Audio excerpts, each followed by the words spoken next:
Hello everyone, I'm Rémy. I work as a project manager at Qarnot Computing, and today I'm going to talk about how to run a FreeFEM payload on Qarnot green distributed grid. So during this talk, the way I'm going to organize it is in the first part, I'm going to talk about cloud providers and Qarnot in general, starting with a few facts about the digital carbon footprint, then introducing you to Qarnot platform and more specifically about how to spawn a computation on it. In the second part, I run a FreeFEM demo, obviously spawning a FreeFEM payload on Qarnot platform.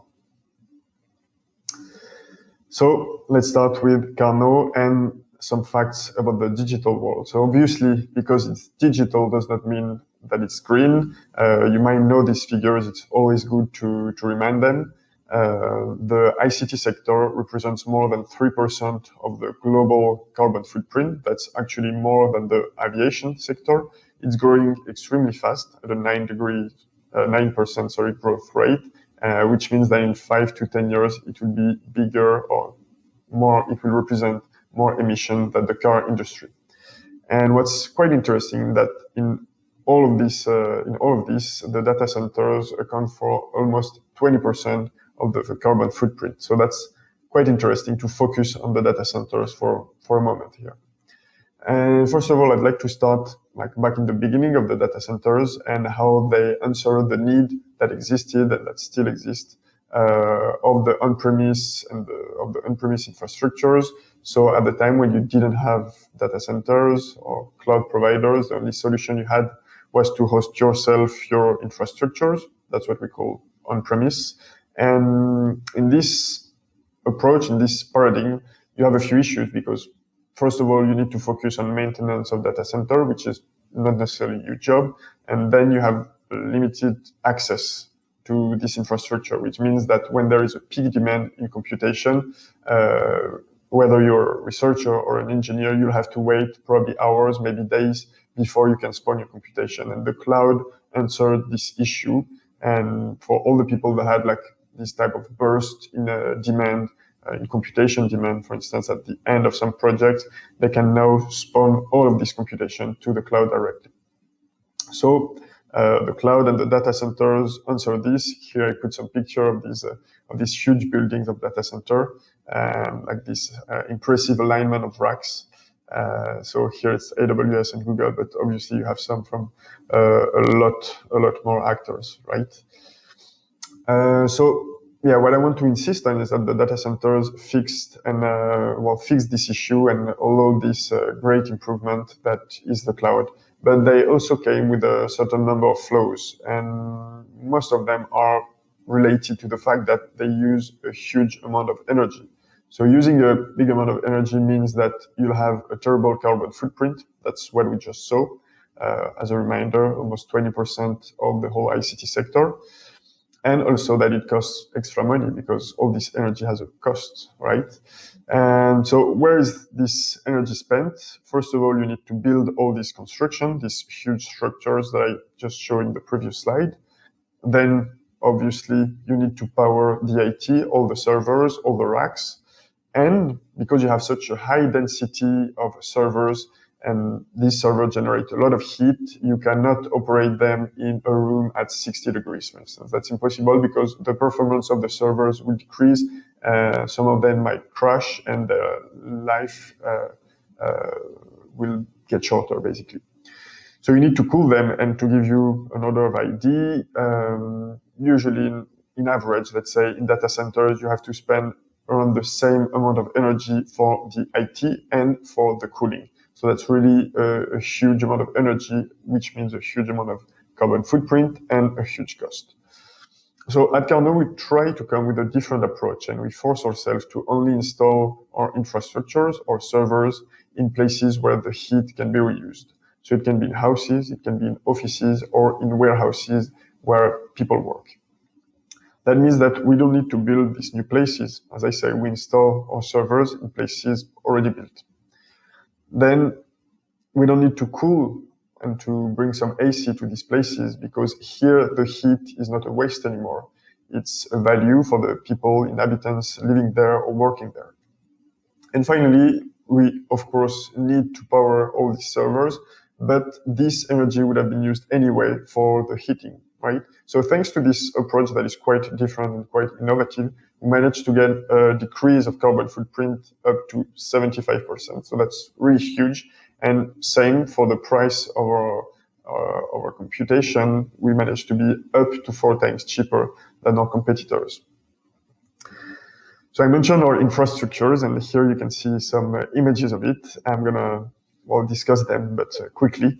The historical one is the computing heater that you can see on the left-hand side. It looks like a regular heater, except if you open it, you'll see that you have a bunch of CPUs and motherboards that are stuck to the heatsink. And the way it works is that if an inhabitant wants to increase the temperature, we'll just send more computation to this specific heater. And all the heat is reused by the inhabitant, right, or by the room. Then we created the computing boiler. It works the same way, but instead of heating air, we heat water. And finally, we created the computing cluster. So these are really micro data centers that are installed in warehouses where people work. So for this, we created a joint venture with a group casino that has warehouses all over France.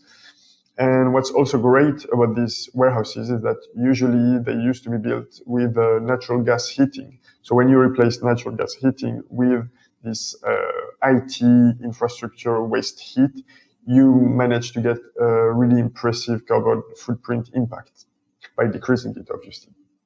So these are the 3 main infrastructures that we rely on. And as I said, we're not infrastructures provider, we are a cloud provider. And as for any cloud, as the top of your servers, you have an orchestrator. So here it's the QR that will make sure to spawn the computation on any of the available servers.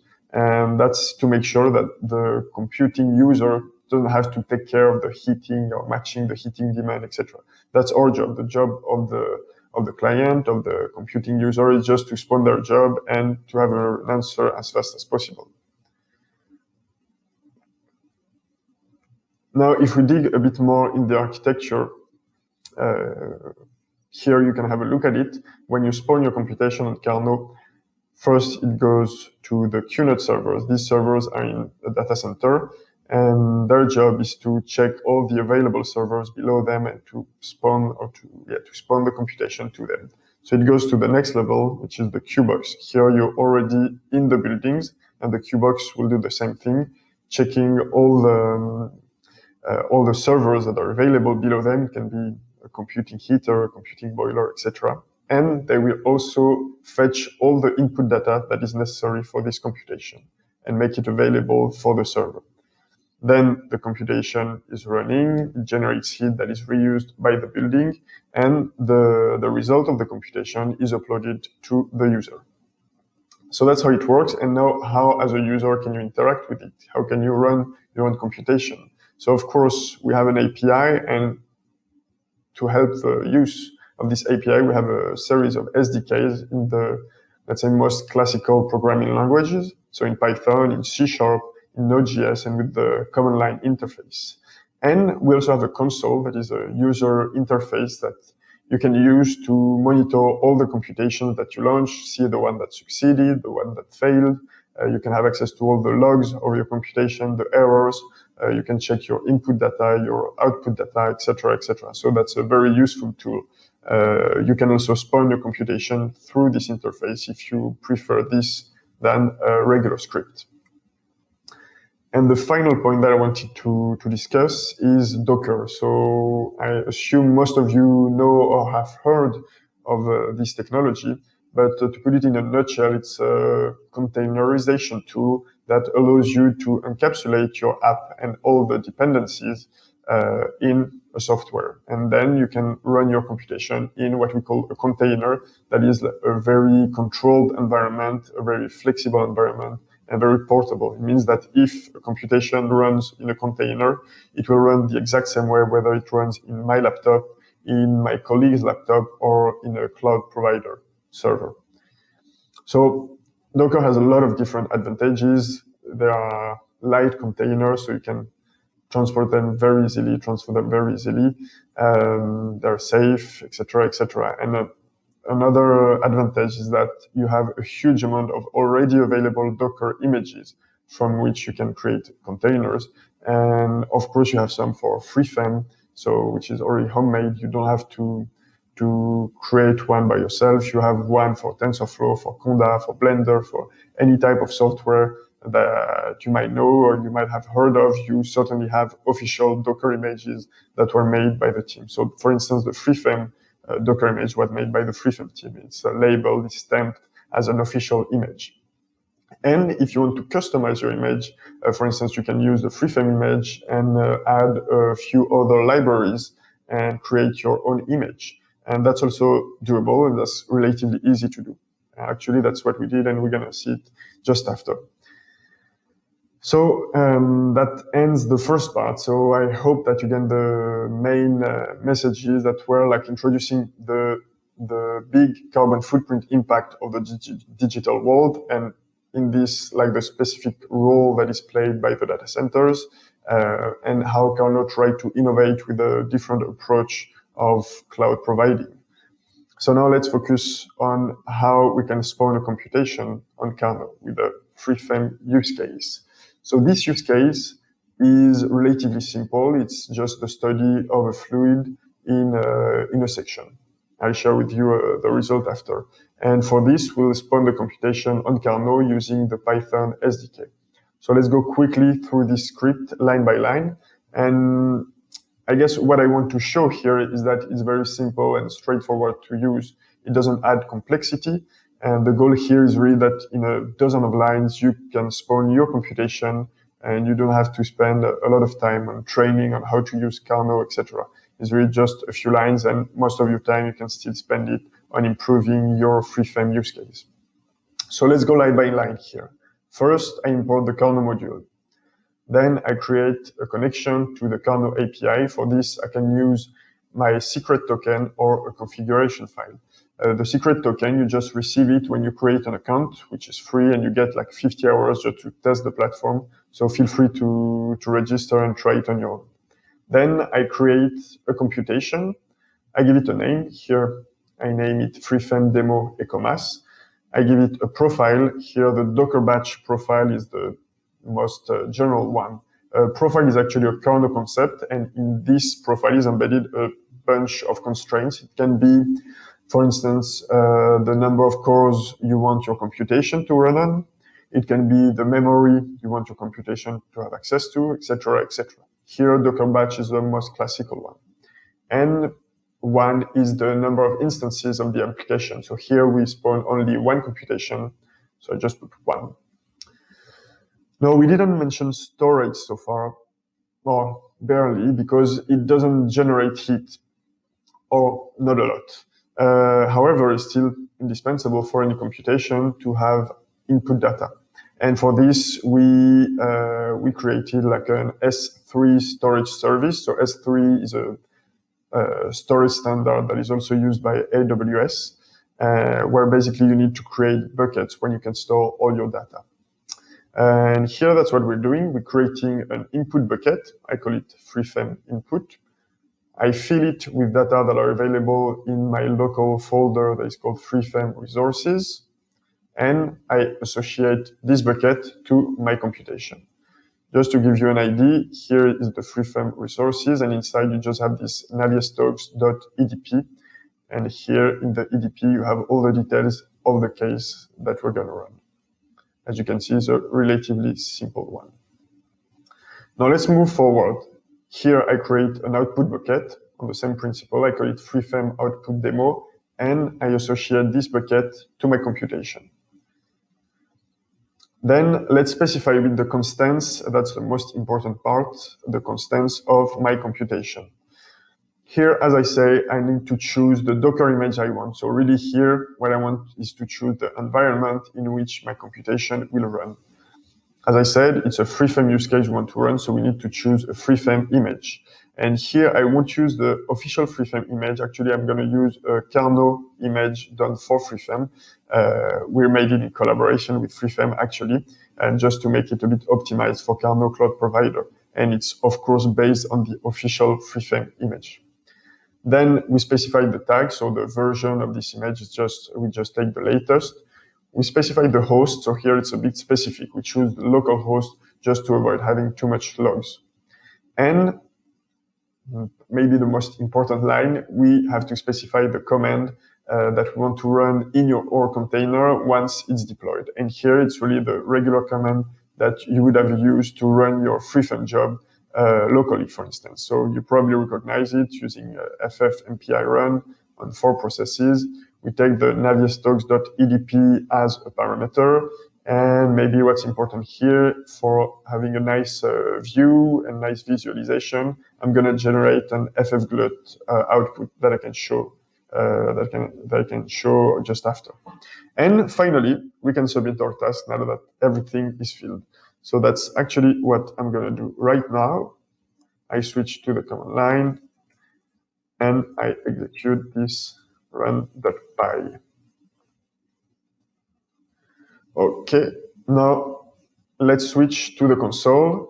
Here you can see the Qarnot console. You can see a list of all the tasks of the computation that were run in the past. Some of them succeeded, some of them failed, and some of them I canceled them.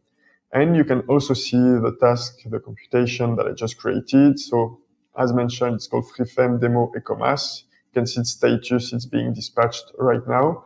You can see that it's using the Docker batch profile. And if you click on it, you'll have access to a certain number of information. Here, because the task is still dispatching, it's not filled. But if we take a previous one, let's say here you can have access to all the logs of the task of the computation once it's completed, to the standard error as well if you have some. And you have a JSON with interesting information. For instance, you have access to what type of CPU it run on. And this one run on an AMD Ryzen 2700X, for instance. And yeah, a bunch of other information available as well. You can see the command that was used to, well, that run inside this container, etc., etc. Now, I mentioned the buckets, and there's also a way to view them. So here I can see the FreeFEM output demo that was just created. Here it's empty because the computation is not done yet. But if I have a look at the FreeFEM input bucket, this one, yeah, what I find inside is the navier-stokes.edp file, and there is a nice visualization where you can view it once again up with all of this.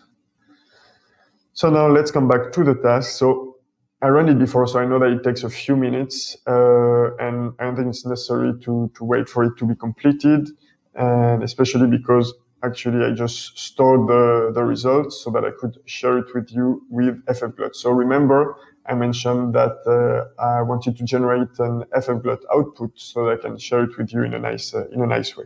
So here it is, and you can see all the flow. So as I said, it's just the flow and the fluid going in through a section. So here's how it looks like with a small step that you can configure in the parameters actually. So yeah, that's basically the final result, and that's what I wanted to share with you during the demo.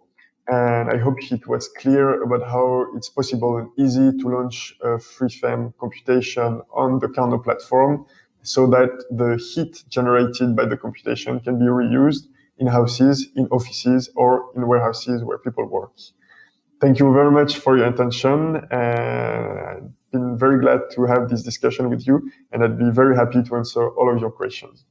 Thank you.